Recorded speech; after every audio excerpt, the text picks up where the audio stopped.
And Sainz challenged for the championship right up to the RAC Rally at the end of the year, and on that occasion 6 wins to Didier Auriol still meant that he was denied the championship by Carlos Sainz right at the closing moments. On to the next round then, round 9 in Sanremo, and the appearance of the brand new Toyota Celica to be driven on this occasion by Juha. 26 stages, a mixture of gravel and tarmac, certainly setting things up perfectly for the penultimate round of the championship. Francois Delacour back in at Ford once again, trying to make the most of his return experience on the 1,000 Lakes, and now really trying to set the pace here. Tommi Mäkinen, change of car for him on this event. From Ford he switches to Mitsubishi. Unfortunately for Mäkinen, however, his suspension failed on the 5th special stage and he was not to go any further. Juha in the brand new Toyota, which he'd already competed in once in the Rally of Australia, an event not in the World Championship, but one which gave him a chance to sort the car out a little bit, and on which he finished second to Colin McRae. McRae himself having to run as one of the first cars onto the stages, and once again having to sort of clean and clear the surface for some of his competitors. First time on the Sanremo for McRae. Mickey Biasion in the number 5 Ford Escort, returning to the car that Tommi Mäkinen had done so well with on the 1,000 Lakes. And Franco Cunico making an appearance in a Ford Escort Cosworth run by the Jolly Club. Cunico won this event in 1993 and definitely was one of the favourites for the event again in 94. Armin Schwartz in the Mitsubishi was having a good run initially.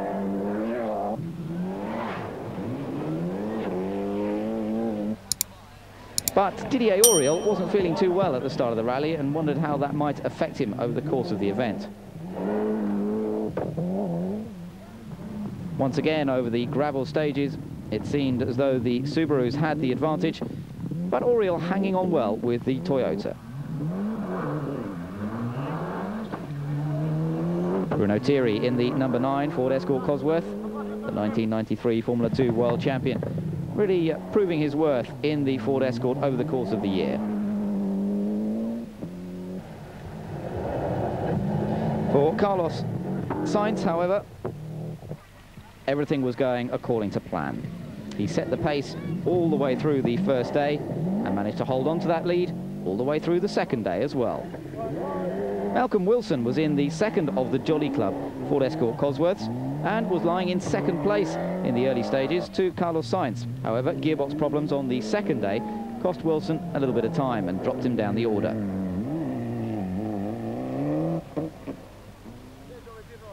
So as we moved further on through the rally, things were certainly looking good for Carlos Sainz, but that's not to say he wasn't trying hard, because he was still attacking and even making the odd mistake as well.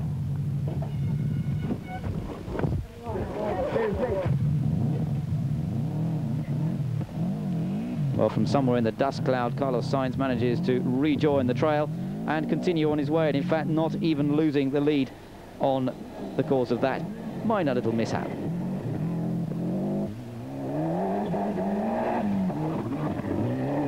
Wilson still going very well indeed, still up in second place early on, but he went off on the first stage of the third day and lost 8 minutes, unfortunately dropping him down the order.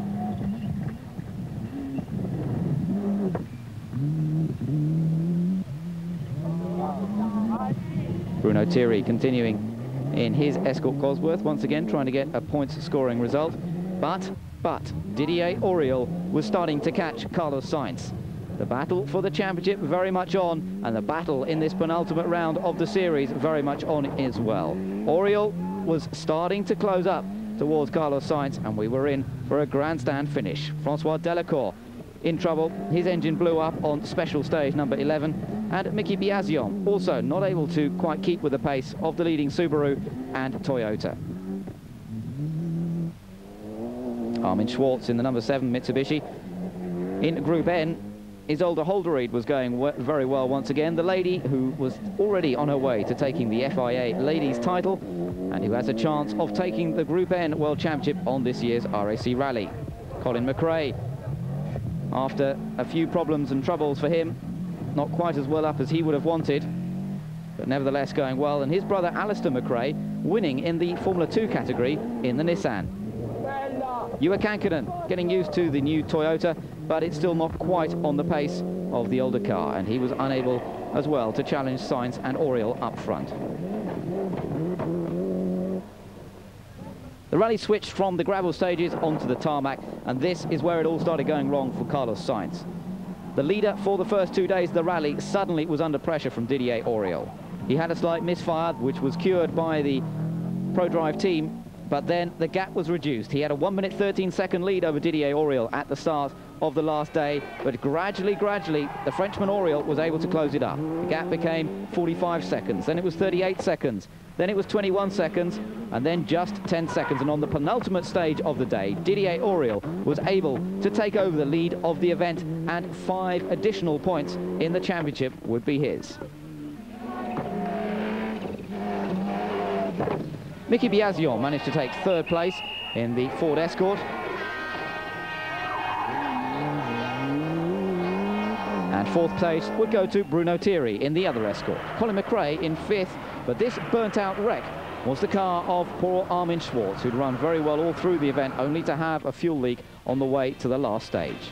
And so, with the penultimate rally over, Auriol finishing ahead of Sainz, it means that the championship really is well set up for the last round, the RAC Rally, with just 11 points separating the 2 favourites now.